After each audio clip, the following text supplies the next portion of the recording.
One afternoon I checked that final list, and suddenly the realization hit me. We've reached the end. And quite literally, I broke down in tears of joy.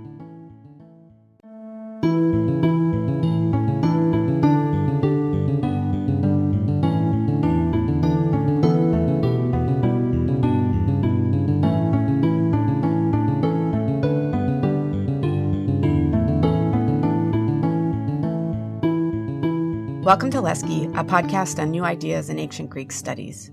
I'm your host, Johanna Hanning, and I'm a classicist at Brown University.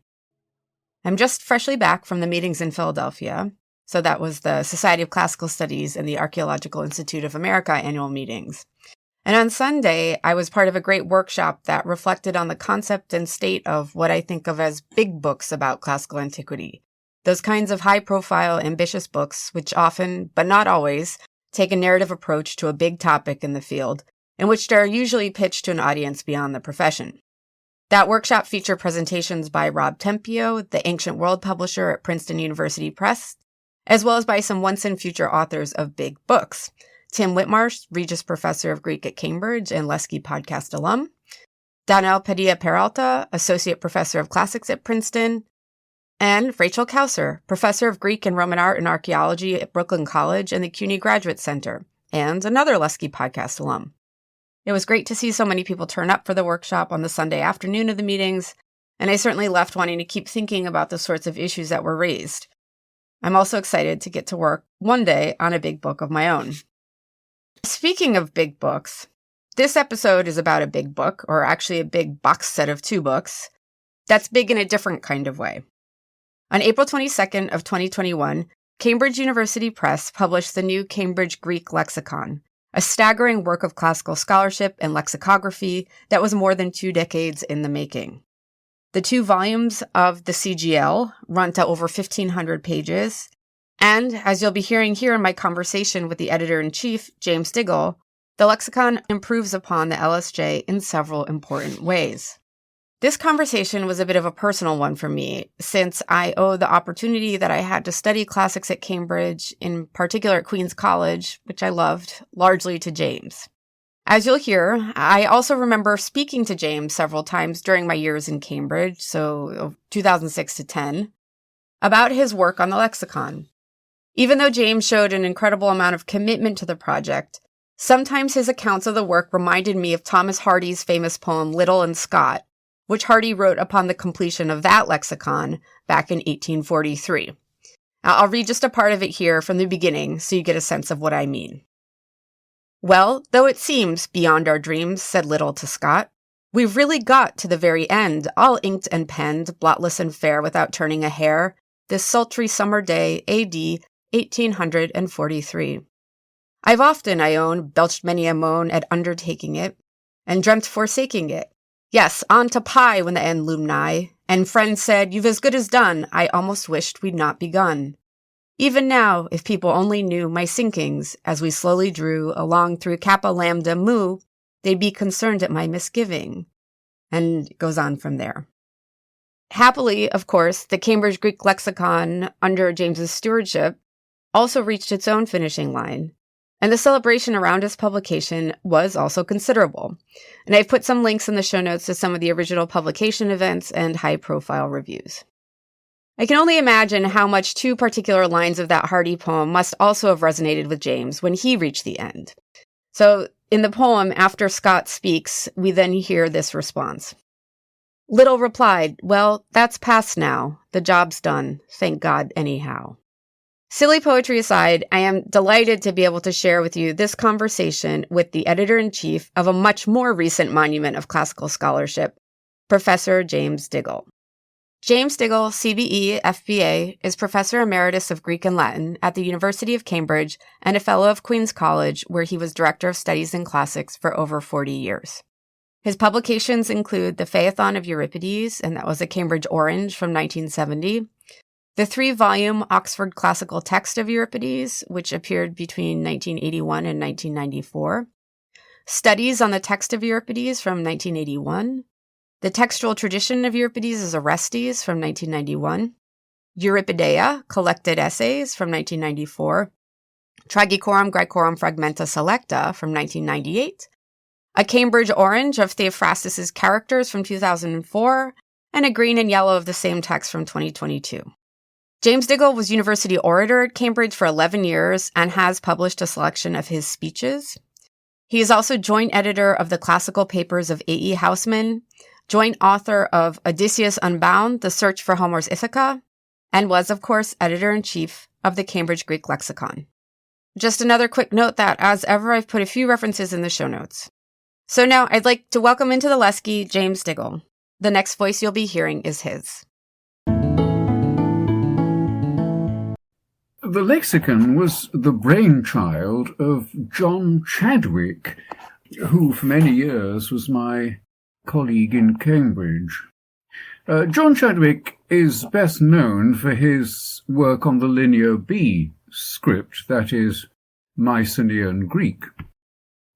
But as a young man, he served for 6 years on the editorial staff of the Oxford Latin Dictionary, and towards the end of his life he returned to lexicography.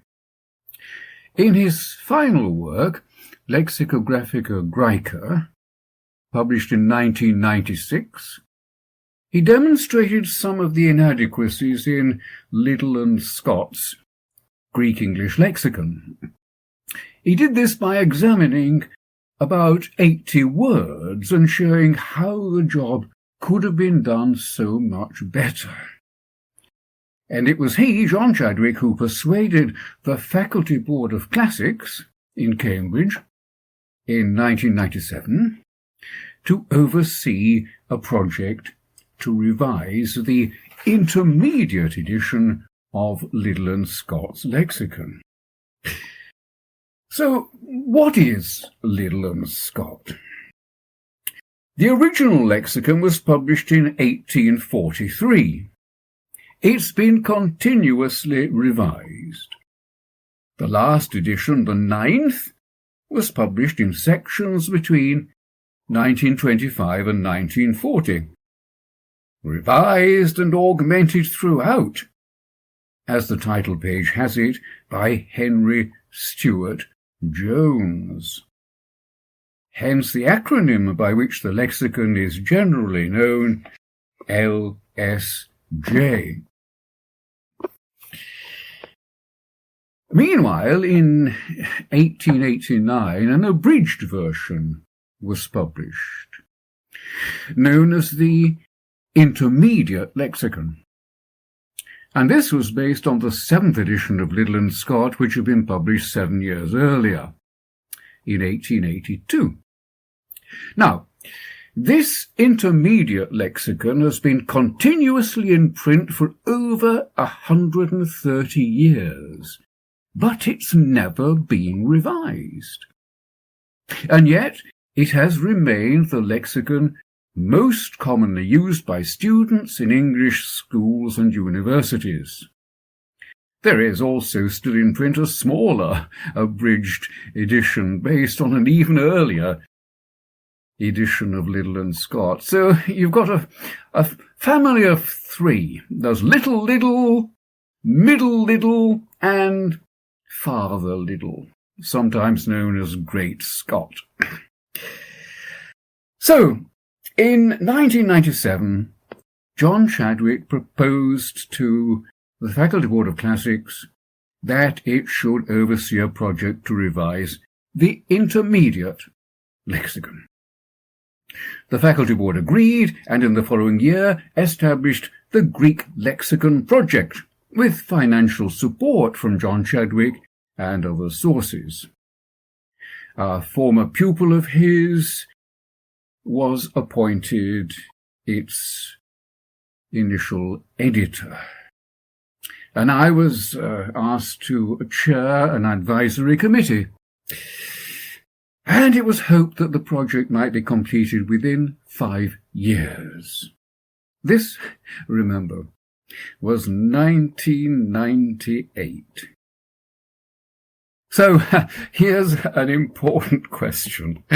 Why did a project designed to be completed by one person in 5 years, take 24 years, for some of its duration occupy 6 full-time editors, as well as necessitating the raising of huge financial support, and which, for a good many years, took over my life. I'll come back to that question in a moment. Before I answer it, I'd like us to consider how you might go about producing a new dictionary. Not just a dictionary of Greek, but of any language. There are 2 ways. The most economical way, let's call it Plan A, is to base yourself on what has gone before, and then correct and supplement it. This was the method of Liddell and Scott and of the subsequent revisions of it.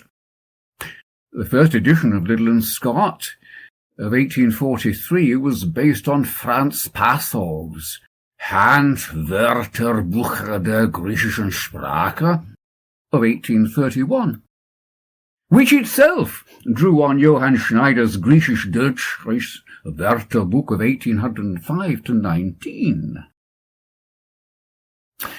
And here we see one of the weaknesses of this kind of dictionary making, and hence a weakness of LSJ. If you base yourself on your predecessors, the structure of an article may remain unchanged. Old material may be taken on trust and not re-examined. Supplementary material is apt to be added piecemeal. Translations sometimes live on in English that has become antiquated. The other way, Plan B, is to start again from scratch. First, gather your own material by reading the texts afresh.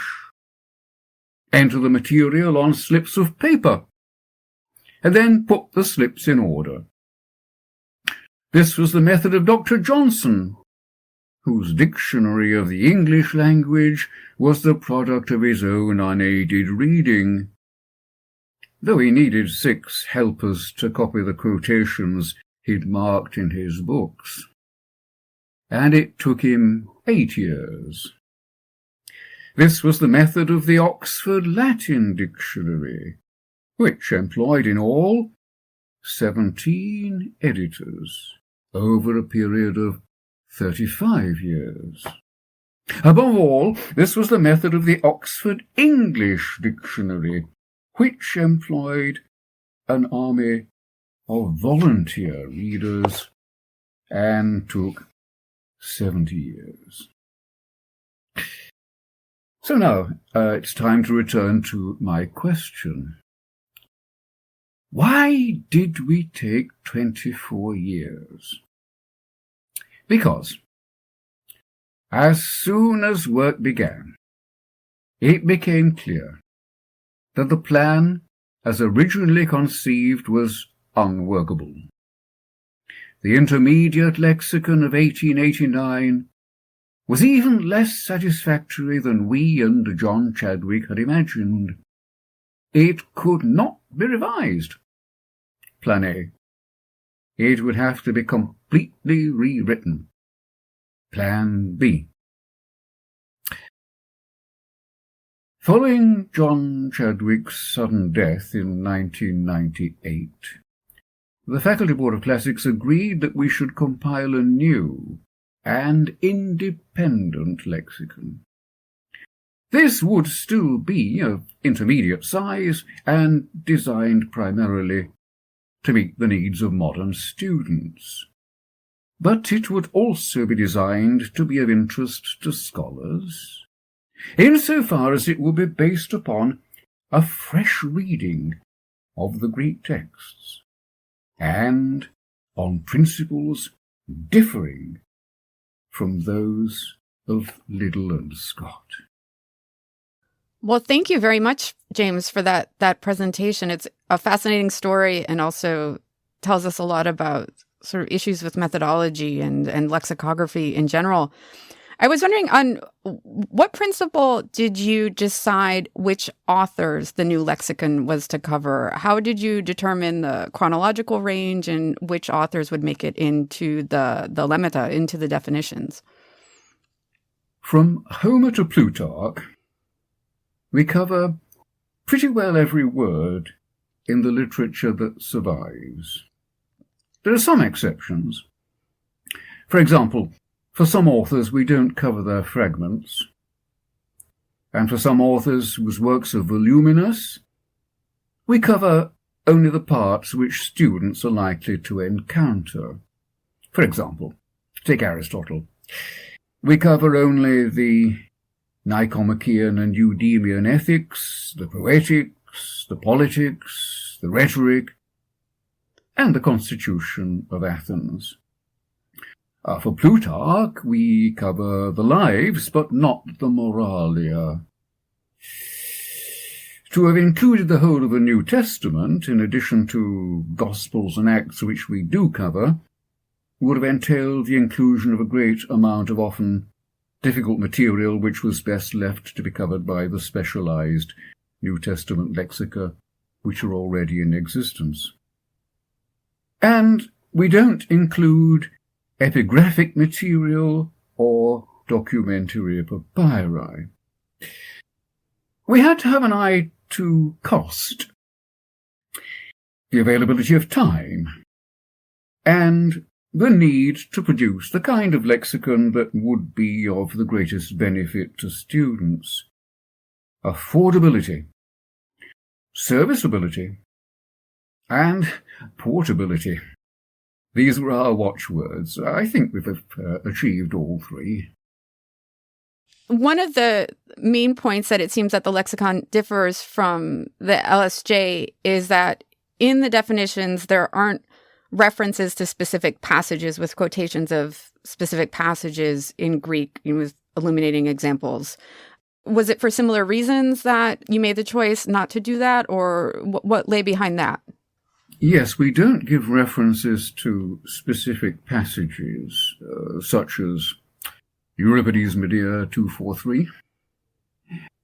Instead, we use author abbreviations alone, such as A for Aeschylus, S for Sophocles, E for Euripides.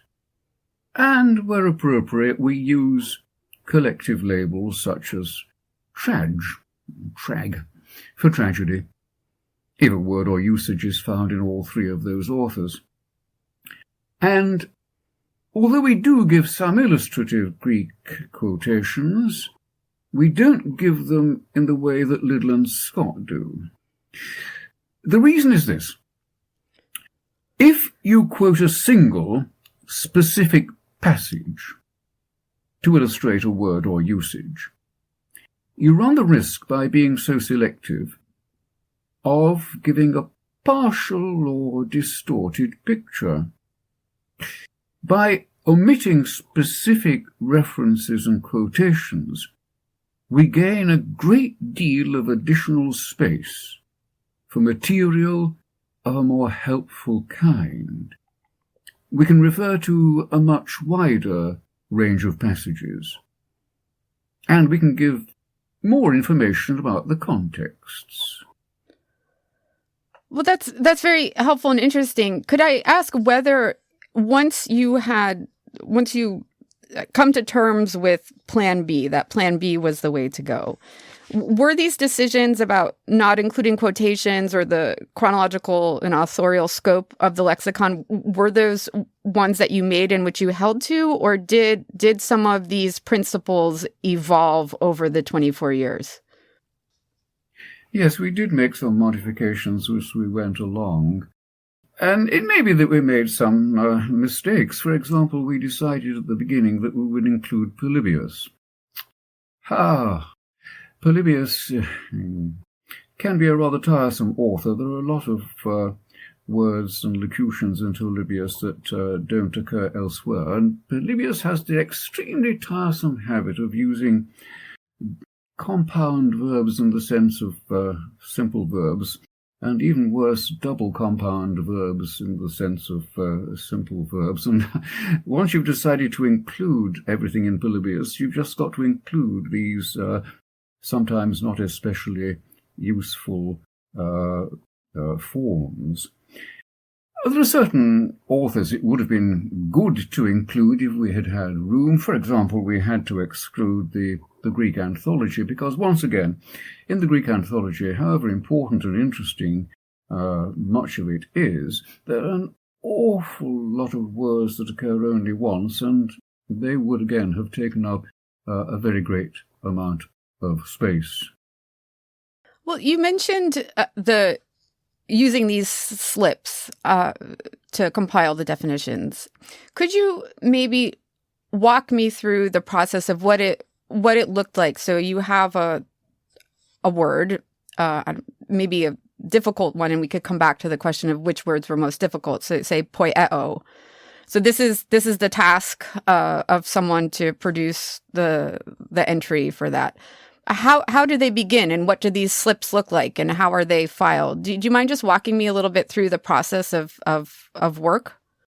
There are two, perhaps, parts to this question. I mean, if you are asking about working methods, then how do you set about reading the whole of Greek literature? Well, fortunately, it's easier nowadays than it used to be. We were very fortunate in the initial stages getting the help of the Perseus Project, based at Tufts University in Massachusetts, and with their help we compiled a great database containing all the texts that we were going to use, accompanied by translations. And this was enormously helpful, but eventually it was overtaken by an even greater help, that is the Thesaurus Linguae Graecae, based at Irvine. So, for the first time in the history of lexicography, you had all the material at your fingertips, literally your fingertips, that is the press of a computer button. In the old days, when you wanted to read an author's works or find out what words occurred in an author, you had to laboriously look through existing published lexica. But the availability of resources like the TLG enormously speeded the task. In fact, it wouldn't have been possible without that kind of mechanical aid. So, and that's the first part of my answer to your question, Joanna. If you are also asking about how we organize the material on the page, what we put in, the different entries, how they're constituted, made up. We don't organize entries in the same way as Liddell and Scott. We don't organize them according to chronological or grammatical criteria, as LSJ normally does.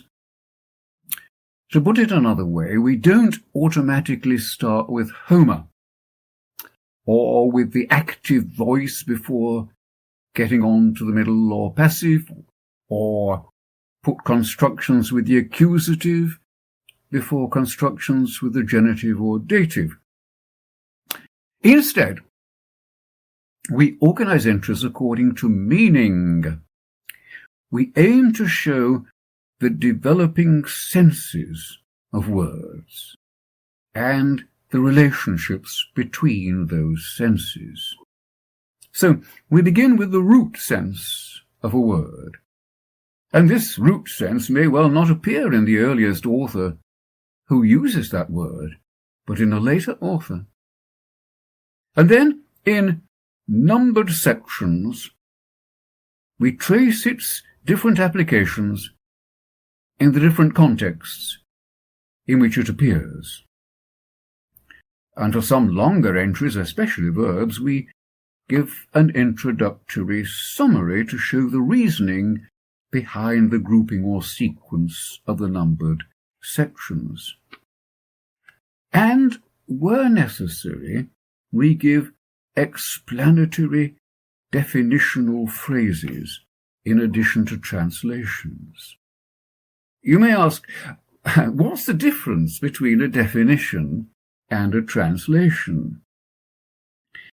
A definition describes the general sense of a word, and it may be applicable to that word in a variety of contexts. A translation reflects the meaning of the word in a specific context. On the page, we make a visual distinction between these two by giving the definition in Roman font, the translation in bold. It might be helpful if I give you an example. Oh, please. Just one word. Let's find a word that will be familiar to everybody. Let's take the word polis. Well, everybody knows that polis means city, but actually it means a good deal more than city. Our article for polis runs to 6 sections. So we start off, this is going to be the root meaning of the word, with section 1. And section 1 starts off with a definition. So this definition is going to be in Roman font. And the definition runs city, settlement, or fort, built on high ground. And then we come to the translations. First of all, introduced by the bracketed expression at Troy. Citadel, acropolis. In other words, the root sense of polis is not just city, it's a city built on a hill. It's a citadel or acropolis, as so frequently in Homer, and of course we then give the author reference, Homer, and any others who use the word in that sense.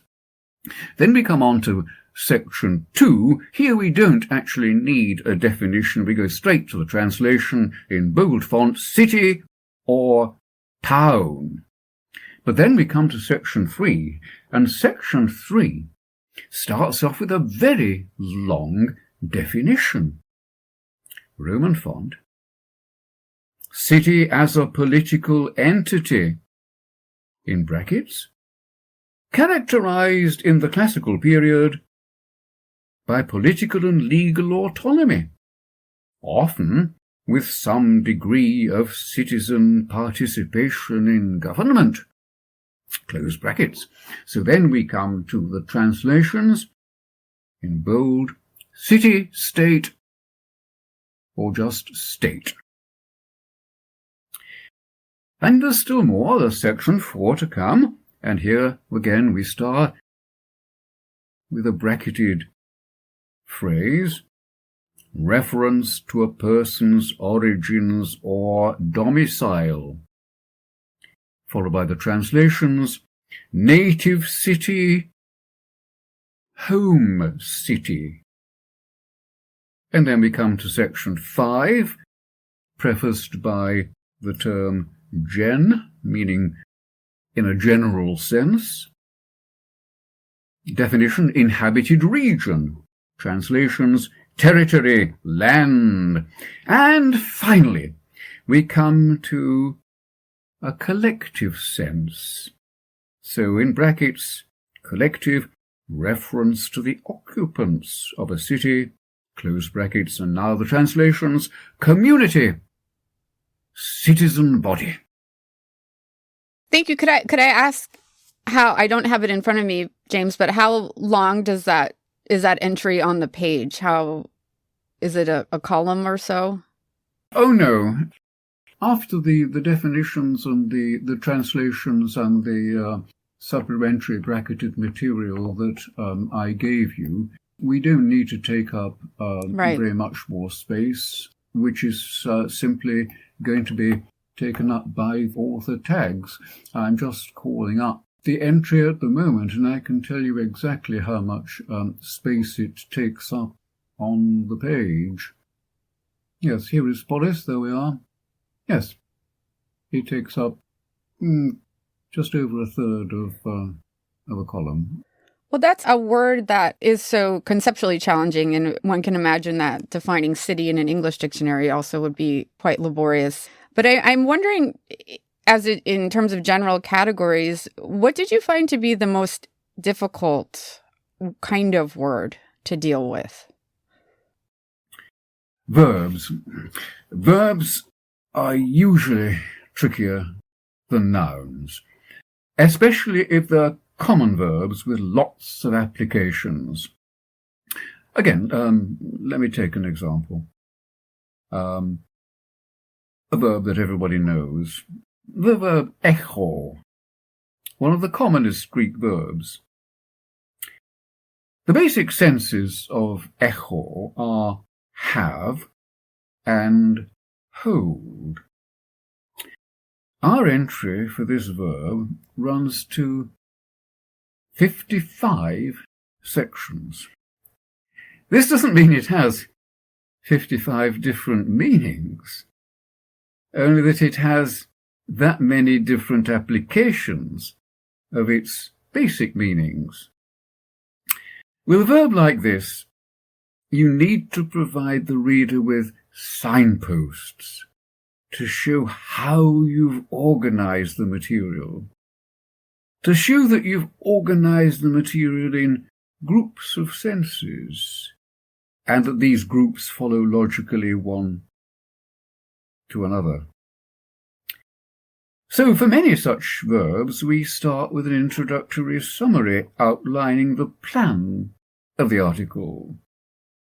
This introductory summary makes it easier for the reader to navigate through what can be a long and complex article.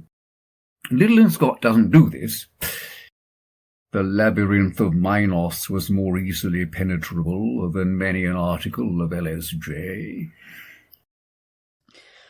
Well, it's interesting to think back. You presented the history a bit of Liddell and Scott's lexicon and the previous lexica upon which it had been based. I'm curious about what kind of relationship maybe you developed with the corpora of the ancient lexicographers as you were working on this lexicon. Did you find yourself inspired by them or drawing upon them in any ways? Did you find them insightful in any ways? Or did you have any thoughts about how the ancient lexicographers had approached their projects, given that you were actually doing the same thing in some ways? You're thinking of people like Hesychius and Photius, yeah, exactly. The compilers of dictionaries in ancient times. Oh, I don't know that we gave much thought to them, because I think their methods would have been very different. And they would have done what we did, which is to read the whole of Greek literature. Of course, the further you go on, the more you find the later lexicographers simply using the earlier lexicographers. So, in that respect, they would be following Plan A, that is, supplementing and correcting, amplifying, and all that pre-existent material. But in the initial stages, lexicographers would have had to work in the way we did, that is, reading the material that they had inherited. Another question that I had was, I remember that when the lexicon first came out, and it was very widely and very well reviewed, there was some coverage in the press of, I don't know if it was a policy or a tendency of the new lexicon to translate some of these kind of racier terms from Aristophanes into quite explicit English.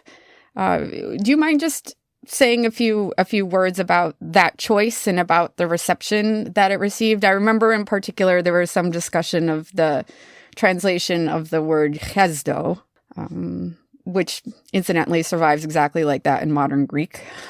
Yes. Well, we use contemporary English not just for some of the more risky words, but for all words. Let's take an example. If you were to look up in Liddell and Scott the word blauter, now this is a word that's probably not familiar to all that many people, but there's a word blauter, a noun, and if you look it up in Liddell and Scott, you'll find it translated as a kind of slipper worn by fops. Well, we define it as a kind of simple footwear and translate it as slipper.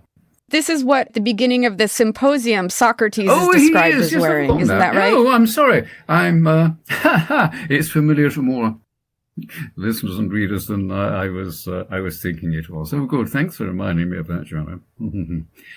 But here's another word. Again, some people will come across it.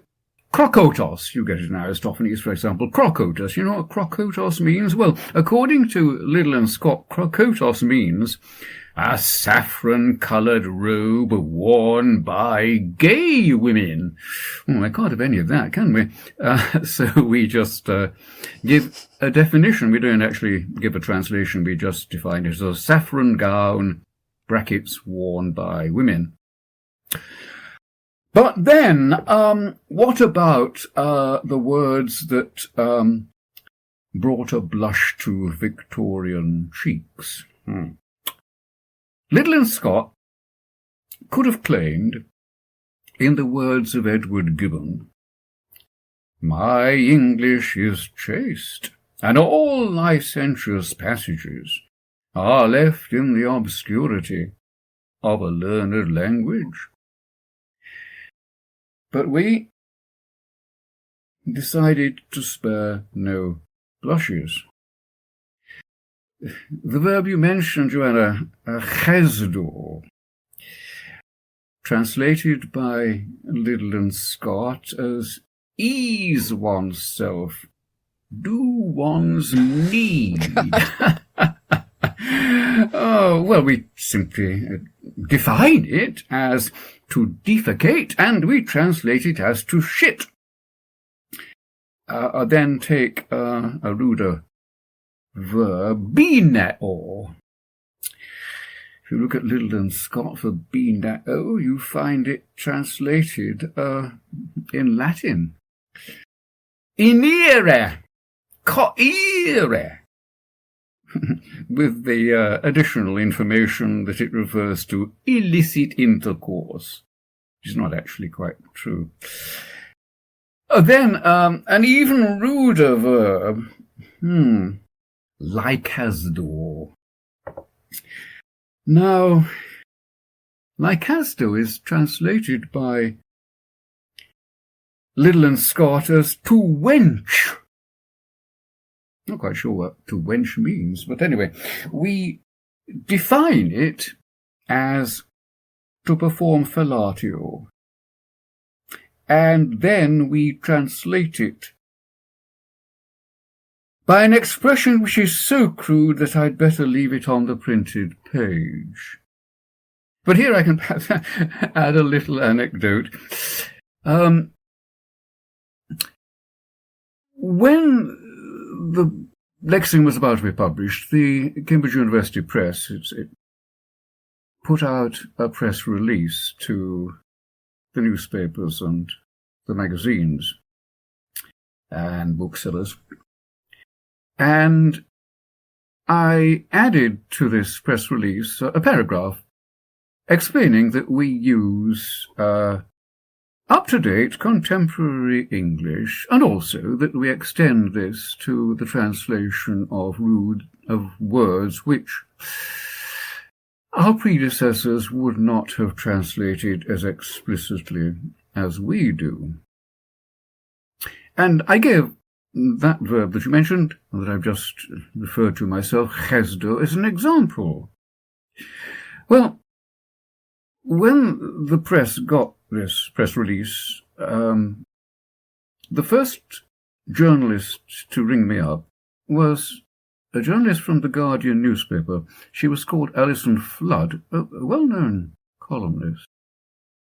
And at the end of our interview, she said, now you say that you're using explicit language to translate some of the ruder terms.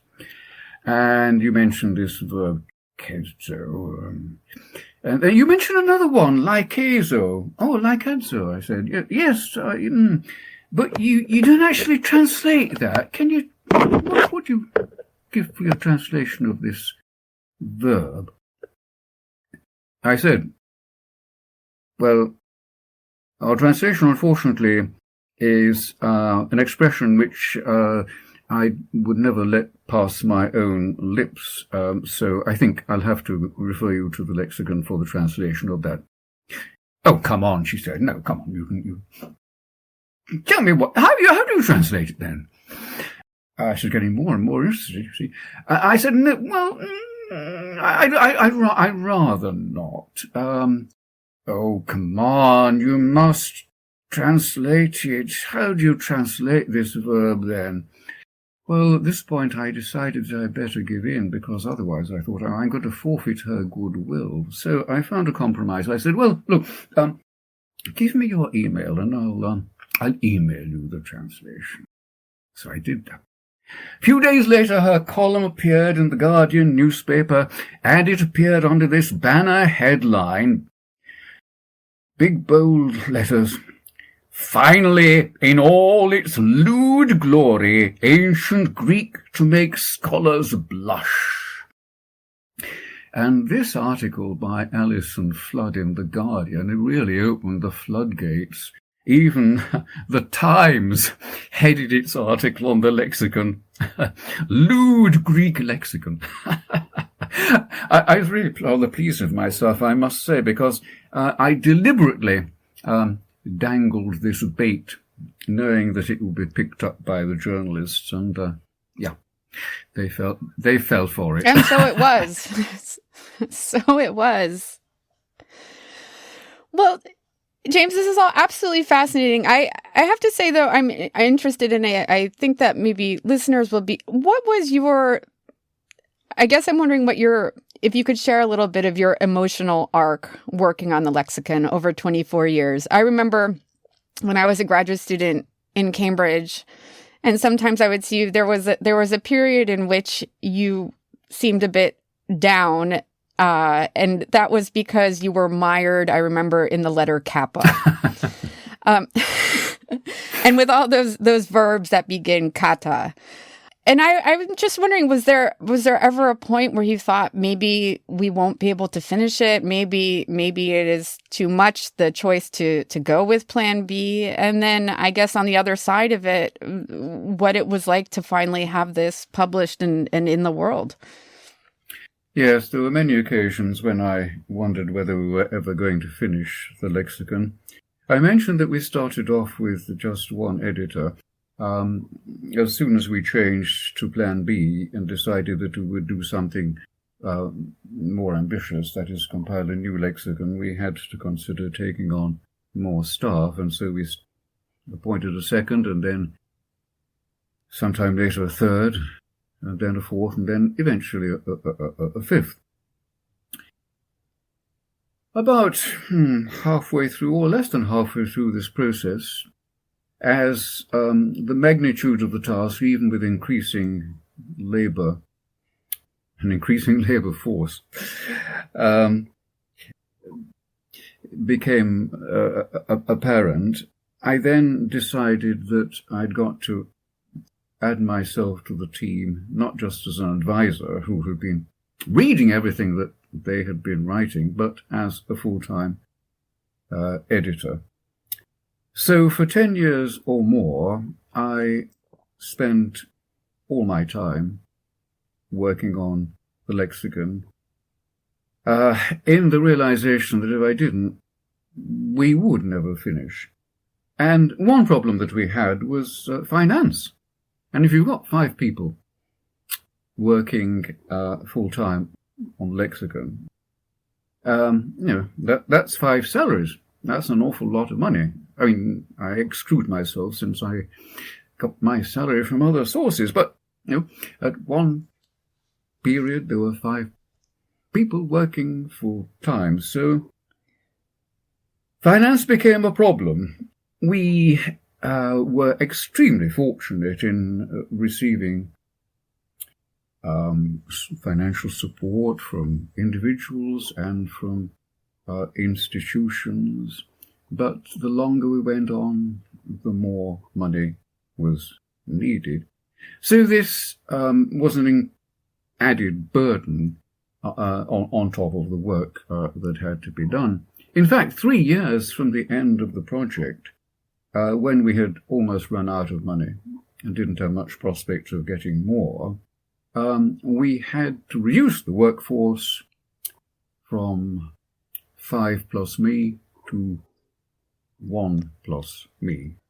I said to the faculty board, I can do it if I've got 1 assistant, and we kept on a young man who was really the best of them all. And for 3 years, we worked very happily in tandem, and that was probably the happiest of all the time that I had spent on the lexicon. We got on perfectly, and we made reasonably rapid progress towards the end. And I can remember we gradually, as we were going through the proofs, which was a long, long process, and we were eliminating mistakes and getting back revises, eliminating the mistakes in those revises, and then getting back the revises of the revises and so on. And gradually we whittled it down to a handful of words that needed to be checked.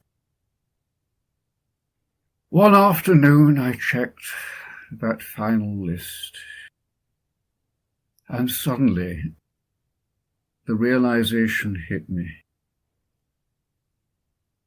We've reached the end.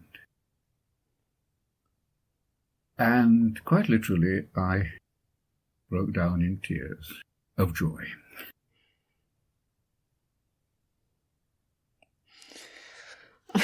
Well, thank you, James, so much for sharing that. What has been your experience of it since it's been out? What other kinds of responses have you received to it besides the journalists looking for a good hook, or who found their good hook in you and the bait that you dangled? Where have you sort of seen it being used in the wild? Or, how has it been? Well, I think it has been generally well received. It certainly sold very well. The initial print run of 4,000 copies was sold out in 10 weeks, and so the press immediately printed another 5,000 copies, which are selling very well. Because an incentive to sales was that the press were able to keep the price down to an extremely reasonable figure. I can remember when we first started discussing this with the press, 20 years before the end of the project, we decided that we ought to aim to make it a lexicon that could be afforded by students, by undergraduates. And I can remember we were talking at that time about £60 as being a possibly affordable price for undergraduates. That was, 20 years before it was published. And in the end, it was published at £65. And it's amazing that the press were able to keep the price down to that. I think that they'd done a very clever calculation. They recognized that if it was affordable, it would sell, and they judged correctly. Well, naturally, we've had lots of reactions, not only reviews in the journals and the press, but also from individual users. And I have to say, it's extremely heartening. It's been very, very heartening to me to, get letters from users saying how much they have enjoyed and appreciated it. Well, it's also very beautifully produced, I have to say. I think I mentioned to you that we're all using it in my Greek prose composition class, and I think that's the size of the 2 volumes and the layout on the page. It's very handsome. It's very, very user-friendly, and it's really great, I think, to see students going back to using physical dictionaries, to flipping the pages and seeing lemmata next to the ones that they were looking for. I think that this is really a wonderful thing. Yes, I think the printers and the press did a wonderful job. We did spend a lot of time and effort designing the page and also the Greek font. We got in a font designer to create a special design of Greek font for us. And if you look at the page, you'll find that there is a great variety of typefaces. I mean, the lemata, the Greek words that we're defining and translating, they appear in bold Greek. I've mentioned that definitions appear in Roman and that translations appear in bold English. But in addition to that, we have an italic font which is used to convey certain types of information. So there is a very great variety in the appearance of the text on the page, and this is particularly helpful in the longer articles. It helps you to see, what is the status or the function of a particular part of that article. Yeah, the presentation is very clean. Is the Greek font that was developed, is that one that's available now to people, or is that been kept by the press? No, I don't think it is. It was specially designed for us. Yeah. By an expert. He's actually Greek, but he's based in this country. Oh, right. Okay. Well, I think that the topic of CUP's history with Greek fonts is a very interesting one, but for another episode, I suppose. Well, thank you, James. I was wondering if traditionally I've been ending the podcast with a word association game, which in some ways is ironically a bit challenging after a discussion of lexicography. But I was wondering if you would be willing to indulge me in that. Yes, fire ahead. Okay. All right. Well, if you just tell me the first thing that comes to mind in the light of our discussion, and I guess I'll come back to one that I mentioned earlier, which is kappa. Kappa, kangaroo. Fair enough. LSJ. LSJ, dictionaries. Okay. Lexicography. Lexicography, hard work. Harmless drudges, that's right. That's what Samuel Johnson defined the lexicographer as, a harmless drudge, and we certainly drudged. Oh, that's wonderful. Well, in seeing as you are the one on the line here, I can't resist but ask Euripides. Euripides, Oxford classical text of... And finally, Cambridge Greek Lexicon. A thing to be proud of. Well, that was wonderful. Thank you so much, James. I really appreciate it. And it's just wonderful, wonderful resource to have, especially for students. So thank you for all of your work on over many years on it. It's been a great pleasure, Joanna.